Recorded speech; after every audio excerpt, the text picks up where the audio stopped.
లోక్సభ ఎన్నికల్లో sir car 16 అంటూ TRS target పెట్టుకుంది సార్. ఇప్పుడు రేవంత్ రెడ్డి చెప్తూ ఉన్నారు 12 లోక్సభ స్థానాల్లో మేము గెలవబోతూ ఉన్నాం అని చెప్పి. టార్గెట్ 12 అంటే 12కి మాత్రమే కన్ఫైన్ అవ్వడానికి కారణం ఏంటి? కన్ఫైన్ కాలేదు, కనీసం అన్నారు. కనీసమా సార్? కన్ఫైన్ ఏం కాలేదు. టార్గెట్ 12 టార్గెట్ కనీసం 12 స్థానాలు గెలవాలి. టార్గెట్ ఎందుకు పెట్టుకుంటారు? టార్గెట్ 17 పెట్టుకుంటారు ఎవరైనా. కేసీఆర్ 16 ఎందుకు పెట్టుకున్నాడంటే ఒకటి వదిలేశాడు ఓవైసీ కోసం.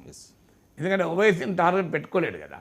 ఓవైసీ మిత్రపక్షం కనుక ఓవైసీని వదిలేసి 16 మాత్రమే టార్గెట్ పెట్టుకున్నారు. దానికి తగ్గట్టుగా ఆ యాస కూడా యతిప్రాస కలిసింది కదా.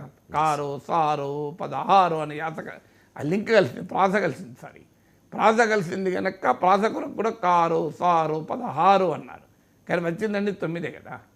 సో అందువల్ల ఇప్పుడు ఈ కాంగ్రెస్ కూడా ఎందుకు పెట్టుకుంటుందంటే 12 సీట్లలో స్పష్టంగా తాము గెలవటానికి అవకాశం ఉంది. అంటే ఇటీవల అసెంబ్లీ ఎన్నికల సమయంలో కాంగ్రెస్ పార్టీకి మెజారిటీ రావడం లేదా స్వల్పమైన ఓట్లతోనే బీఆర్ఎస్ ఆధిక్యతలు ఉన్న సీట్లు, అలాంటి సీట్లలో కనీసం 12 అయితే గెలుస్తారని.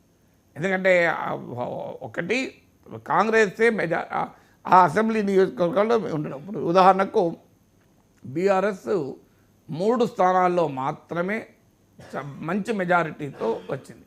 అంటే ఒక పార్లమెంటు స్థానంలో అసెంబ్లీ సెగ్మెంట్స్ ఓట్లను కూడితే, నేను చెప్పేది అసెంబ్లీ ఎన్నికలను బట్టి పార్లమెంటు సీట్లు అంచనా వేస్తే బీఆర్ఎస్కు 3 సీట్లలో స్పష్టమైన మెజారిటీ ఉంది, మరో 4 సీట్లలో స్వల్పమైన మెజారిటీ ఉంది.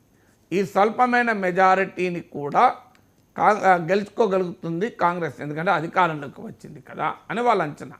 సో అందువల్ల 12 కనీసం పెట్టుకోవడానికి కారణం తమకు మెజారిటీ రావడం అసెంబ్లీ సెగ్మెంట్లలో, లేదా ప్రత్యర్థులకు మెజారిటీ వచ్చినా అది స్వల్పంగా ఉండడం వల్ల కాంగ్రెస్ అధికారంలోకి రావడము, మారిన రాజకీయ వాతావరణము, ఇది జాతీయ ఎన్నికలు కావడం, లోక్సభ ఎన్నికలు, ఎందుకంటే ఇక్కడ మోడీ వర్సెస్ కాంగ్రెస్గా ఎన్నికలు జరిగే అవకాశం ఉండడము, ఇవన్నీ ఫ్యాక్టర్స్ పెట్టుకొని కనీసం 12 గెలుచుకోవాలని అంటే రియలిస్టిక్ టార్గెట్ ఉంటుంది, అంబీషియస్ టార్గెట్ ఉంటుంది.